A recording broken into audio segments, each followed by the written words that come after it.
अस्सलाम वालेकुम दोस्तों, सरदार रैबिट फार्म के साथ मैं हूं अदनान आरिफ। और दोस्तों आज का जो हमारा टॉपिक है वो नहायत ही अहम टॉपिक है। आज हम बात करेंगे ब्लोटिंग के ऊपर। ब्लोटिंग और उर्दू में इसको अफारा कहा जाता है, गैस भी कहा जाता है, कॉन्स्टिपेशन भी कहा जाता है।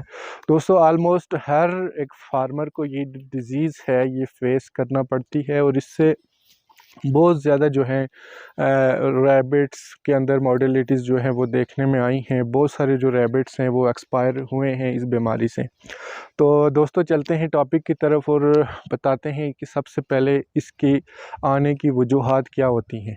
दोस्तों जो ब्लोटिंग है या गैस है, ये रैबिट्स के अंदर उस टाइम पे आती है जब आपकी फीड में फाइबर की जो मिकदार है वो कम होगी और जब कार्बोहाइड्रेट्स जो हैं वो ज़्यादा हो जाएंगे। देखें दोस्तों, रैबिट की जो लाइफ है वो 85% आप यानी कि फ़ाइबर के ऊपर है। और फाइबर जो है वो रैबिट फीड का जो है सबसे अहम जुज़ जो है वो माना जाता है। और सबसे ज़्यादा जो फाइबर होता है वो हे और ग्रासेस के अंदर है। यानी कि आप कह सकते हैं कि रैबिट की जो 85% लाइफ है वो हे और ग्रासेस के अंदर है, के ऊपर है। बाकी जो आप यानी कि 15 से 20% उसके के जो हैं उसकी फ़ीड के अंदर जो है वो पैलेट्स माने जाते हैं या उसकी फ़ीड अलग से मानी जाती है। तो दोस्तों ये बीमारी आती क्यों है? सबसे पहले इसकी वजूहात क्या हो सकती हैं? देखें दोस्तों, जब भी आप कोई भी ग्रीन जब अपने रैबिट्स को दे रहे होते हैं तो जब उसके ऊपर बहुत ज़्यादा वो गीला हो या फिर उसके अंदर बहुत ज़्यादा बैक्टीरियाज़ इस तरह के होते हैं कि एकदम से आपने काटा और रैबिट्स के अंदर डाल दिया, तो इस वजह से इस बीमारी का आना बहुत ज़्यादा कॉमन है। तो कोशिश करें कि जब भी आप जब हरा दे रहे हो अपने रैबिट को तो सबसे पहले उसको वो चेक करें कि उसके ऊपर कोई मतलब उसके ऊपर कोई मतलब वार्म्स वगैरह तो नहीं है, कोई कीड़े वगैरह तो नहीं है, उनके अंडे वगैरह उस पर मौजूद तो नहीं है। तो बेहतर यह है कि उसको काट के जब आप धूप में रखेंगे तो उससे ये होगा कि जितने भी बैक्टीरियाज हैं वो किल हो जाएंगे और उसके अंदर जो मॉइस्चर लेवल होगा वो थोड़ा सा कम हो जाएगा। जब वो कम होगा तो फिर अपने रैबिट्स को देंगे तो उससे ये जो प्रॉब्लम है वो नहीं आएगा। दूसरा दोस्तों, कार्बोहाइड्रेट्स।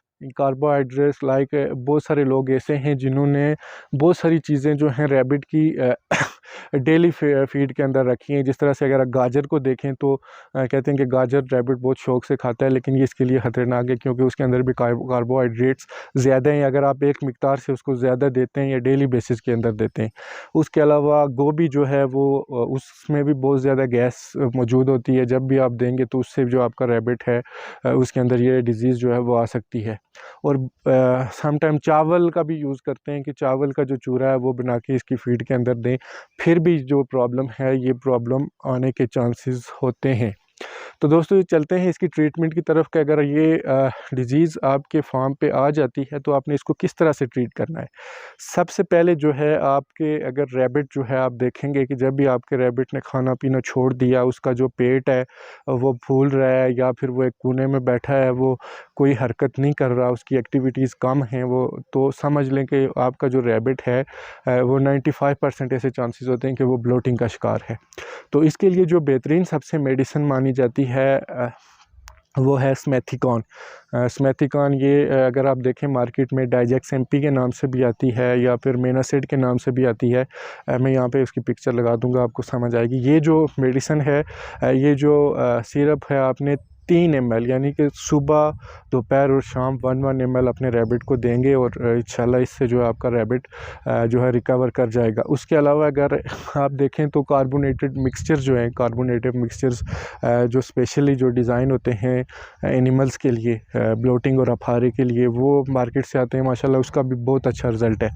और तीसरा दोस्तों ये है कि जब भी आप देखें कि आपका रैबिट जो है वो इस डिज़ीज़ का शिकार हो गया तो आपने उसको थोड़ा सा मसाज करके उसको रिलीफ़ देनी है। अगर उसका पेट फूल रहा है तो एक मसाज का तरीका है, मैं लिंक जो है कोशिश करूँगा कि डिस्क्रिप्शन के अंदर दे दूँ, उस पे एक वीडियो बना के। जब भी आप मसाज करेंगे और उसको केज से जो है थोड़ा सा आपने बाहर छोड़ देना है ताकि वो थोड़ा सा घूमे फिरे तो उसकी जो गैस हो वो रिलीज़ हो।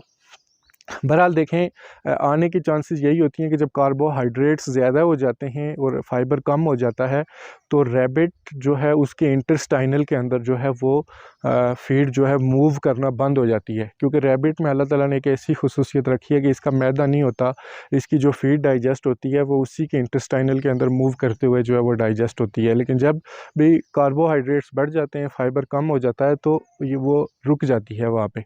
बहरहाल इसका और भी तरीका है कि जब आपका रैबिट हद से ज़्यादा फूल जाता है तो इसका एक तरीक़ाकार होता है कि वो नीडल लगा के जितनी भी गैस होती है उसको बाहर कर देते हैं। बहरहाल वो भी वीडियो अगर मुझे कोई मिलती है तो इंशाल्लाह उसको भी अपलोड करेंगे नेक्स्ट। और दोस्तों, अगर हर्बल की तरफ जाएँ कि क्या आप अपने रैबिट्स को जो है अगर आपको मेडिसिन कोई भी अवेलेबल नहीं है तो कैसे ट्रीट कर सकते हैं, तो उसके लिए है कि जब भी देखें कि आपका रैबिट ऐसी सिचुएशन में आ गया है तो आपने जो है शहद आप उसको दे सकते हैं। शहद जो है सबसे एक अच्छी ऐसी चीज़ है कि वो रैबिट्स को आखिरी सांसों से भी वापस लेके आता है। दूसरा, कुकिंग ऑयल इसमें बहुत अच्छा किरदार अदा करता है। कुकिंग ऑयल जो हम खाने में यूज़ करते हैं वो 1 ml दे दें, उससे भी आपका रैबिट जो है वो जो है उसमें से भी रिलीफ़ मिलती है। या फिर कोकोनट ऑयल जो है उसका भी यूज़ किया जाता है दुनिया में ब्लोटिंग के लिए। तो मुख्तलिफ़ तरीक़ाकार हैं। बहरहाल आपने ख़्याल ये करना है कि आप अपनी अगर फ़ीड को अच्छा रखेंगे, ज़्यादा से ज़्यादा फ़ीड के अंदर फ़ाइबर होगा तो ये डिज़ीज़ आपको फ़ेस करना नहीं पड़ेगी। दोस्तों, उम्मीद है कि आज का टॉपिक जो है वो आपको अच्छा लगा होगा। मिलते हैं किसी दूसरी वीडियो में, तब तक के लिए अस्सलाम वालेकुम।